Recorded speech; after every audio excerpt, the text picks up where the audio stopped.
avanzado.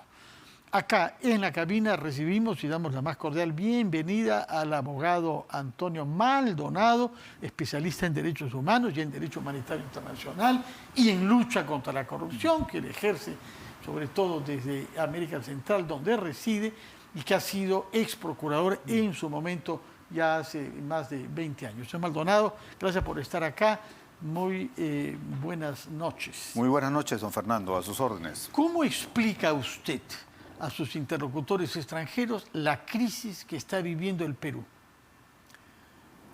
Bueno, no es muy difícil de explicar porque los patrones principales de esta crisis son los que se viven particularmente en América Central y especialmente en el Triángulo Norte, Guatemala, Honduras y El Salvador. Lo que observamos en lo político en estos países son gobiernos de carácter populista, sean de derecha El Salvador o sean de izquierda ahora en Honduras. Pero también observamos formas de captura del Estado, como ha señalado una estudiosa del tema, Sara Chayes, lo que observamos particularmente en Honduras y es perfectamente aplicable al Perú en una obra titulada Cuando la corrupción es el sistema operativo. Esto es lo que ha habido en el Perú, como lo demuestra Alfonso Quirós en su estudio desde hace muchos años, pero en este contexto particular del gobierno del presidente Castillo ha recrudecido de manera importante. Hoy, como sabemos, no solo es el presidente Castillo y personajes muy cercanos a él, incluso sus familiares, su esposa y su cuñada, investigados por graves hechos de corrupción, sino también personajes que aparentemente no podrían tener fácil acceso a procesos de contratación pública, como por ejemplo la hija o la pariente de una escolta o un pariente allegado de un ministro, etc. O sea, hay la sensación de ahora en el Perú de que se puede robar de cualquier forma y de la manera más fácil. No es que antes el Perú haya sido Suiza, no estamos señalando eso. Y a veces Suiza tampoco es Suiza. Y por supuesto, sí. A veces tiene usted totalmente razón, porque finalmente Suiza hasta ahora protege a importantes prófugos de la justicia peruana, como es el caso del señor Schultz. Entonces, que aún no se lo puede extraditar. Pero, en fin, ciertamente la corrupción es un fenómeno universal. Pero los patrones más graves, más grotescos que yo observo en América Central, los veo casi calcados en el Perú. ¿Qué es lo que funciona de acuerdo a su experiencia internacional? Usted es un consultor internacional. Sí, correcto. ¿Qué es lo que funciona en la lucha contra la corrupción y qué rol juega la autonomía del Poder Judicial, particularmente en el caso peruano de la Fiscalía? Mire, tal vez les sorprenda un poco mi respuesta, pero lo que funciona realmente en materia de corrupción es que los que protagonizan los hechos de corrupción no los cometan. Sobre todo tratándose de presidentes de la República, altos jerarcas del Estado. Es la única manera de que este fenómeno no se siga reproduciendo, porque es un fenómeno constante y casi imposible de enfrentar. Pero creo yo que en su complejidad, una cosa que es muy importante es la capacidad de con el paradigma, con la conducta personal, es de prevenir esta corrupción. No sé si esto es cierto, pero dicen que en alguna entrevista Alfonso Barrantes Lingán fue preguntado con cierta ironía sobre cómo sería una revolución. Y su respuesta fue, en el Perú la revolución sería ser honesto. Es decir, son cosas mínimas, pero yo creo que parten de la propia conducta personal, en especial de quienes tienen el liderazgo de la nación. Ahora, el papel del sistema de administración de justicia es fundamental. En la medida en que su conducta sea independiente e imparcial, podrá enfrentar, esto es, prevenir Ministerio Público, investigar y sancionar Ministerio Público y Poder Judicial los graves delitos de corrupción. Lo que no deseamos ver de ninguna manera es lo que está pasando en este momento que usted y yo hablamos en diversos países en la región. Ministerios públicos capturados por movimientos políticos, como ocurre en Bolivia, como ocurre en Nicaragua, como ocurre en Venezuela y como ocurre en El Salvador, y como de alguna manera ocurre o ha ocurrido en el Brasil. Todo esto bajo gobiernos tanto de derecha como de izquierda. Ahora bien, en el Perú hay dos figuras relativamente nuevas que están dando resultados. Una es la prisión preliminar, que es lo que se ha impuesto en estos últimos días a varias personas allegadas al presidente Castillo, incluida a la que él llama su hija, que es su cuñada también, Jennifer Paredes. Y la otra es la colaboración eficaz. Pero esas dos figuras son cuestionadas por algunos colegas suyos, que dicen que no responden a los parámetros de los derechos humanos. Ayer hemos entrevistado acá a dos abogados litigantes que sostienen que la prisión preliminar en particular es un abuso de autoridad y que debería por lo menos ser limitada. ¿Cuál es su punto de vista y su experiencia práctica en el terreno de los países que usted conoce respecto de estas dos figuras? Sí, me permitiría matizar las dos virtudes que se presentan como tales. Yo diría que sobre ellas, en este contexto en particular, hay una virtud muy importante que ha sido marcada por la decisión del entonces fiscal de la Nación, Pablo Sánchez, de reinterpretar un obstáculo, un impedimento constitucional que generaba impunidad y que permite hoy día procesar, por lo menos en fase preliminar, al presidente de la República y a altos signatarios del Estado. No es que esto no haya ocurrido antes, es decir, los hechos que justifican la investigación. Lo que es diferente hoy día es un Ministerio Público con una actitud diferente. No es que nuestros presidentes previos fueron ángeles, de eso hay que tenerlo claro. Ahora, en cuanto a la prisión preventiva, hay dos reflexiones. Una de carácter general. Es cierto que la prisión preventiva, en general en la región y en el Perú, esto es también cierto, conduce a diferentes abusos. Es decir, permite abusos, es decir, como cualquier figura. Pero yo creo que con un acento mucho más grave, porque es el Estado, con el poder punitivo que tiene, el que genera importantes estadísticas de personas privadas de libertad que no han sido condenadas y que sin embargo sufren de privación de libertad. Estamos hablando de los 10 días, que es el plazo máximo para la prisión que ha sido impuesta en el caso de ayer, ¿no? Son 10 días. Eso es claro. Salvo que sea terrorismo o narcotráfico. Eso es la detención preliminar, sí, pero preliminar, el estándar, digamos, general es que los informes, en particular el informe de la Comisión Interamericana de Derechos Humanos sobre prisión preventiva, demuestra que en efecto en los estados en la región, y esto incluye al Perú, se abusa de la prisión preventiva. Ahora bien. 3 años. Ahí sí tenemos a bastante gente, porque son 3 años que pueden... Pero, sin embargo, cuando esa apreciación general se aterriza a los casos concretos de personajes investigados bajo premisas de corrupción de poder o corrupción política, en el Perú esa premisa no es tan cierta. Porque la estadística es muy pequeña en relación a las personas que han cometido delitos comunes y que sufren prisión preventiva. O sea que esta aseveración de que se abusa de la prisión preventiva en cuanto se refiere a investigados por casos de corrupción no es cierta. Porque el número es muy pequeño. Entonces no hay tal abuso en ese tipo de casos. Como en países como los nuestros, el principio de igualdad de la ley no se aplica, obviamente estas personas con privilegios económicos y políticos no sufren el mismo golpe que sufre la aplicación generalizada de la prisión preventiva en otros casos. Ahora bien, en casos de prisión preliminar, es un recurso importante. Y es un recurso importante sobre todo si se ejerce sobre personajes con poder, sea material o simbólico. Y lo importante es ejercer este recurso como una medida urgente para más o menos evitar los mismos peligros que se busca evitar con la prisión preventiva, claro, con un estándar de control mucho menor, un estándar menos riguroso. Pero lo importante no es la figura misma, sino que se la ejercite. Y esta me parece una virtud en el caso de la cuñada del presidente, porque ese misil en medio del buque de guerra, que es Castillo y su séquito, no estaba esperado. Entonces, nadie esperaba que el Ministerio Público tomara una medida de esta naturaleza que requiere de cierto valor institucional. Y está bien que lo hayan hecho. Y eso no me parece ningún abuso. La otra figura sobre la que le consultaba es la colaboración eficaz, que en realidad con frecuencia la prisión preliminar conduce a la posibilidad de que rápidamente en ese lapso de 10 días el detenido diga, bueno, acá me conviene colaborar con la justicia porque mis perspectivas, habida cuenta de que he cometido delitos, son graves. Sí. Esta figura también es cuestionada acá por algunos juristas. Es cuestionada por los colegas que en general son abogados defensores de los investigados, pero desde la perspectiva del Estado es una institución de carácter muy importante y su importancia radica en su eficacia, porque modernamente los crímenes, los delitos, como quiera llamárseles, son muy complejos.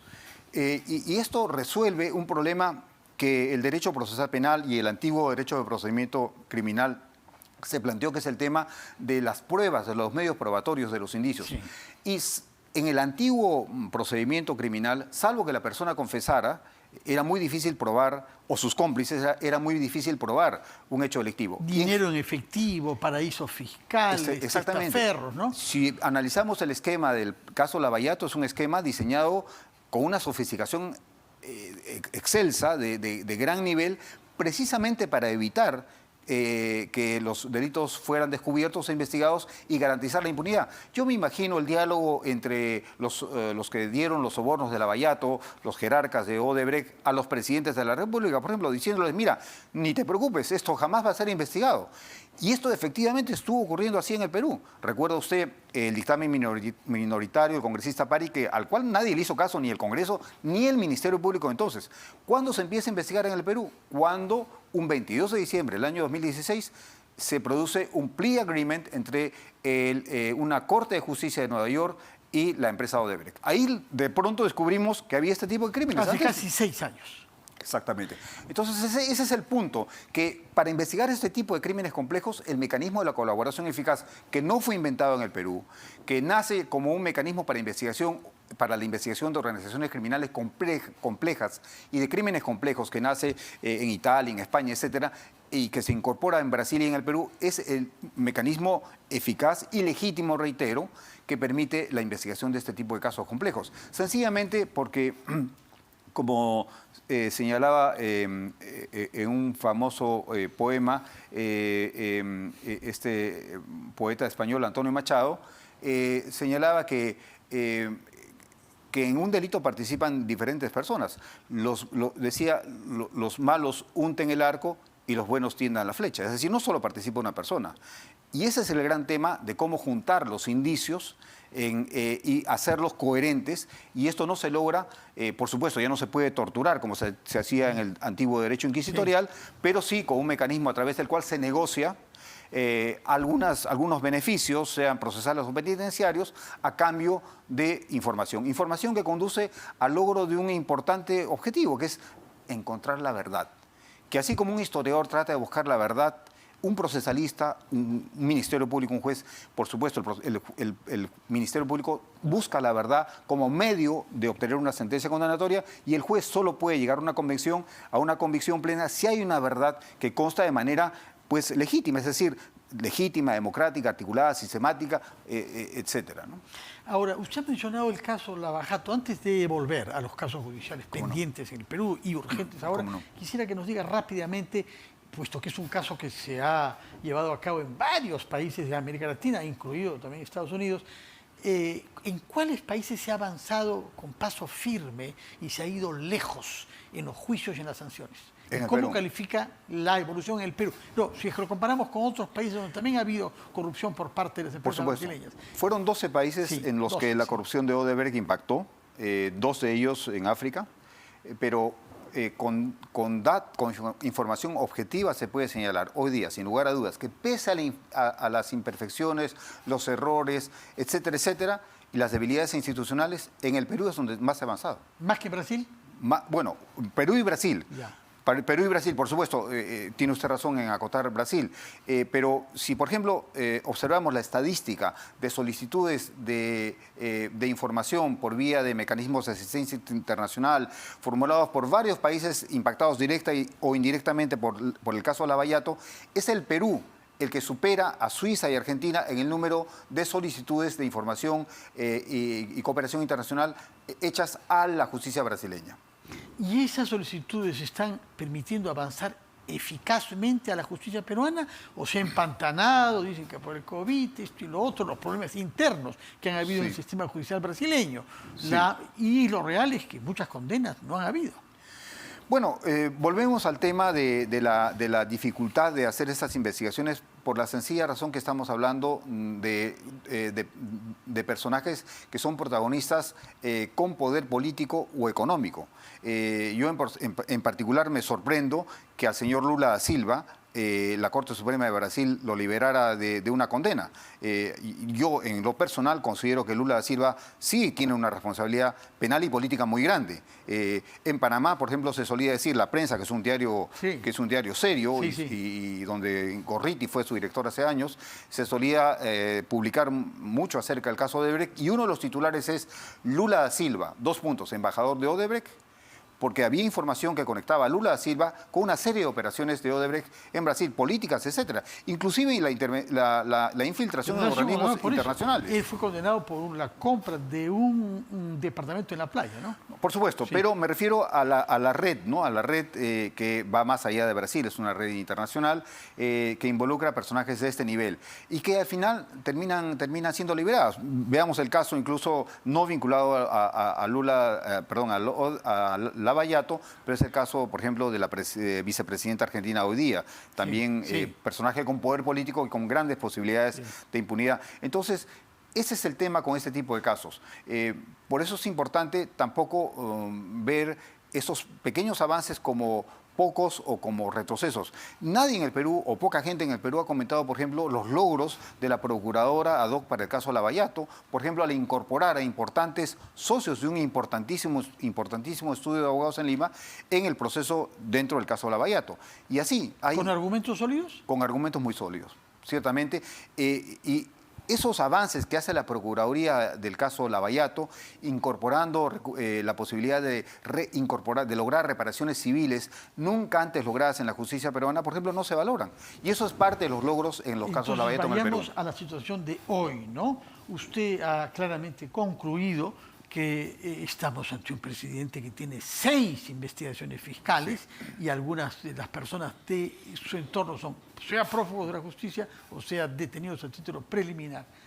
Y algunos están colaborando eficazmente ya. Todo esto comenzó, recordémoslo, con el que fue su secretario general, el señor Pacheco. Por supuesto. Y hemos escuchado grabaciones del señor Pacheco hablando con el ministro Silva, hoy prófugo, que dice que se entregará a fin de mes después de conocer los estados financieros del proyecto por el cual está preso. O sea, se toma su tiempo para entregarse a la justicia. El problema al que conduce todo esto son las inmunidades que el presidente sigue teniendo, ya no para ser investigado, sino para los pasos ulteriores. ¿Cómo ve ese problema y qué experiencias han habido en América Central, donde también han habido presidentes que han dejado el poder en un contexto de alguna manera similar, ¿no? Por supuesto. Es un poquito difícil de comparar Perú y sobre todo el Triángulo Norte por la sencilla razón que, por ejemplo, el presidente Juan Orlando Hernández está hoy día extraditado en los Estados Unidos, mecanismo que por el momento en el Perú no se puede aplicar. Su hermano, Tony Hernández, un importante congresista, ya tiene una cadena perpetua. Presidentes de Guatemala y altos ministros de Guatemala, en mi época en la CICIG, investigábamos al ex fiscal de la Nación General, se llama así, de Guatemala, José León Argueta, que tenía una mini red de corrupción dentro de la gran red de corrupción del presidente Portillo. En estos países... Eso ya hace 20 años entonces, ¿no? Hace bastante tiempo, pero en estos países lo que es importante es que se ha podido avanzar contra este tipo de personajes gracias a mecanismos tales como la CICIG. La CICIG fue la Comisión Internacional contra la Impunidad en Guatemala, algo similar se quiso hacer en Honduras o se quiere hacer en Honduras nuevamente con otro nombre. Pero entonces ahí está citando ejemplos que ha marchado la lucha contra la impunidad por la presencia de la comunidad internacional, no por las instituciones nacionales de los países respectivos. Así es. Puntualmente en su pregunta, por supuesto, hay una valla normativa que es la que establece el artículo 117 de la Constitución, que fue concebido para brindar impunidad a un presidente durante los muchos años de ejercicio de poder que éste pudiera tener, pero lo perdió a fines del año 2000. Y este mecanismo, lamentablemente, en época de la democracia no ha sido reformado. Es muy interesante y es muy innovador que a partir de la acción del Ministerio Público este mecanismo haya tenido otra interpretación, pero en algún momento hay que rehacer esta arquitectura constitucional y cambiarla por una más moderna y acorde con el Estado de Derecho. De tal manera que yo creo que el solo hecho que el Ministerio Público avance todo lo que va a avanzar en la fase de investigación preliminar va a recoger elementos importantes para que la conciencia de la sociedad exija que el presidente de la República por lo menos renuncie. O le exija... Eso se le viene pidiendo hace mucho tiempo y no ha dado ninguna señal de querer hacer, todo lo contrario, ¿no? O por lo menos que el Congreso encuentre una salida legítima, esto es, una infracción constitucional verdadera, no esta que nos trae de traición a la patria por lo de Bolivia. Que le parece deleznable. Que me parece absolutamente deleznable y que no ayuda para nada en este contexto, cuando podría buscar una salida a través de un bien jurídico que ha sufrido vulneración constitucional, como es el de la prevención y la lucha contra la corrupción, que está en deber del presidente de la República como cabeza del Estado peruano. Ojalá tenga razón y que su optimismo jurídico prevalezca en nuestro país. Por lo menos ahora lo que vemos es una resistencia a someterse a la justicia y más bien una exaltación a que el pueblo resista, ¿no? Lo que se califica no como un acto judicial, no, por sino supuesto, como un complot político. Lo ha escuchado usted. Sí. Muchas gracias por su presencia acá, señor Antonio Maldonado. Recuerdo que usted es un jurista especializado en Derecho Internacional y lucha contra la corrupción, basado en América Central, donde es consultor internacional. Muchas gracias por su presencia y muy buenas noches. Vamos a ir a una pausa y retomamos rápidamente las cosas como son.